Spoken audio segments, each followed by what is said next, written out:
انت هتموت امتى بقى وتريحني منك ومن قرفك؟ غور من وش انت كمان. حقك عليا يا دكتور، ما تزعلش من قبلي. كله يهون علشان خاطرك يا حاج. طلعني يا دكتور أوضتي، أنا حاسس إني عايز أرتاح. حاضر يا حج. أنا عايز ورقة وقلم يا دكتور. حاضر يا حج، ارتاح انت بس.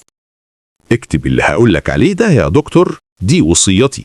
ده انا هخربها النهارده. هي الراجل الطيب مات، أنا لازم أتصل بابنه وأعرفه اللي حصل. بتقول ايه؟ ابويا مات؟ طب حضر الدفن على مجيلك. أخيرا أبويا مات وارتحت من قرفه، ده أنا في قمة السعادة. طلعوا الزبالة ده من الفيلا بتاعتي وامسكوه.